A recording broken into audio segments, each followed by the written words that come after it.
just a quick one. Shall we go to 3 players to watch out for this season then? Yeah, sure. I'll let you go first with your first pick. Okay, so I can never say it, but I've got Soboslai. Soboslai, yeah. For Liverpool. That's how you say it. That sounds right. It sounds right, doesn't it? Sounds like I'm got a bit of a lisp at the start, but I feel like I didn't see much of him, obviously, in Bundesliga, but I feel like his numbers and his reputation speaks for itself. I feel like with Klopp's style of play, he's bound to get some goals and assists from midfield. And I feel like he's a bit of a box-to-box. I think he's kind of similar to McAllister. And they haven't got that 6. Sorry. But I feel like if they had that 6, I feel like he'd be unreal. Yeah, I think he's just got a license to go. It might just enable his playing style a little bit, maybe until they make that signing, we might not see. Yeah, so I feel like players to watch him, but only if they get a 6, because I feel like his full potential will be unlocked then. So if you got my first one, so if I see any that are on your list, we can talk about them at the same time. I don't know if we'll have 3 at the same. My first one I've got is Alejandro Garnacho.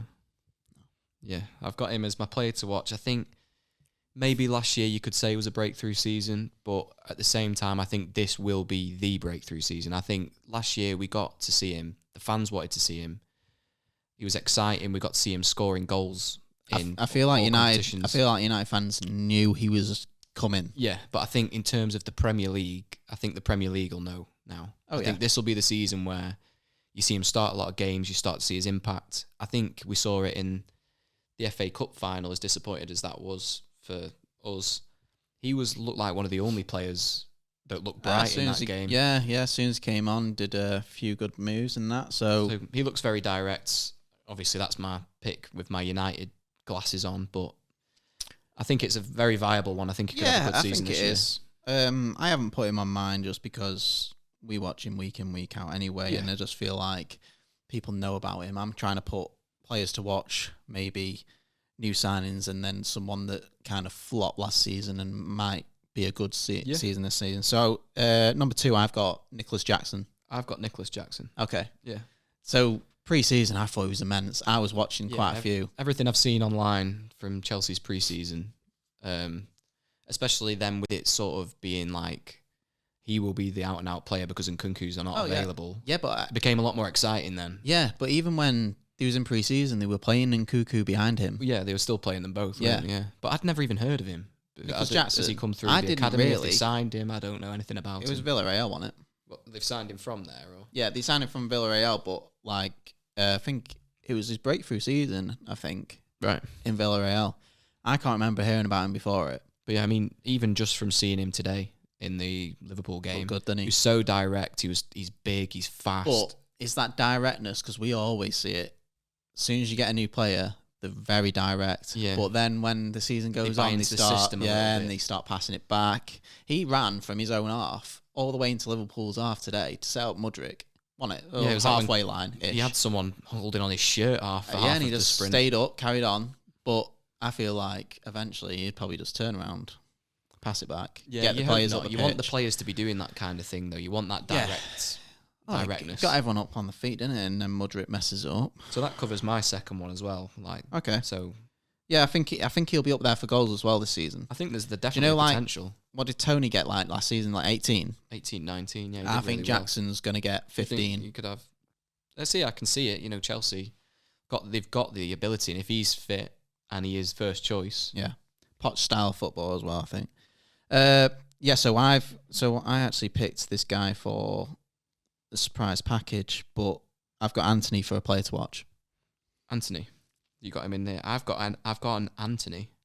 Who? I've got Anthony Gordon as one of my. You see, I don't like Anthony Gordon, but the only reason because I don't like him because do you know when he came off and he was just giving Eddie Howe? Oh yeah, it's not to say that I like him, but I think this could be a season where we see the potential that everybody else seems to see. Where Newcastle have paid the big money. He's just won the under-21s with England. He got player of the tournament. Do you know when we first heard about? Well, we put that brunch on for the football lot, didn't we? Mm. So we went out with the football lot, and while we was having the food, we was watching an Everton game. I think it was against Liverpool, wasn't it? Oh yeah, we were watching it at the table. And it was when Gordon was there. Yeah. And everyone was like, oh, he's so good. I never saw it, and I was like, how is he worth that money? Right, when they paid a lot of money for it. Yeah. And then that last season, I was like, it's just proven me right. And then this season, I saw him yesterday, and he looked good. Yeah, I just think we might see him kick on. So that's why I've sort of got him. I'm not saying he'll be a world beater this season, but I've got him as my player to watch in that. I think we'll see maybe why they paid the money for him this year, and him starting and fulfilling a full campaign for Newcastle when it looks like they're going to have a good season. I feel like Newcastle are okay as well because they've got Barnes. I think Barnes is miles ahead of Gordon anyway.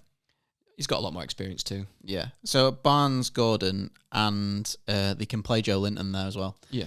And I feel like they'll be good. I think they've got a bit of depth to handle the Champions League. I don't know why everyone was worrying about them too much, but yeah, I think they'll be all right.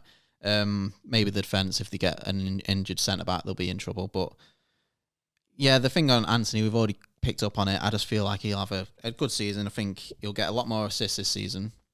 He also joined late, did he not? I feel like he also missed the first few games, or am I making that up? Last season? Yeah. Yeah, because he didn't join till so Arsenal. It's another one where you've got, a proper full season now. Yeah. I scored on his debut. And it's always moving into Premier League after being in like Ajax. It's not great. The only person I saw was absolutely fire since he joined was Lissandro Martinez. Yeah, for us, you mean? Yeah, like moving from Ajax to that. Yeah, he's adjusted pretty well. Yeah, I think even for him, it's a bit of a rude awakening. Some of the amount of goals we conceded at times, but he knows what to expect a little bit now. So. Yeah. So Anthony, don't really need to say much about him. I just think goals and assists. I think he'll kick on today. I think having a striker whenever Højlund, whatever you say, when he does come into the team, I feel like Anthony will then thrive with assists and stuff. Yeah, you want a consistent player playing in the front three. You can't really assist Weghorst up front, can you? You can try. You can try, but it won't succeed. All right. I hope he has a good time at Hoffenheim.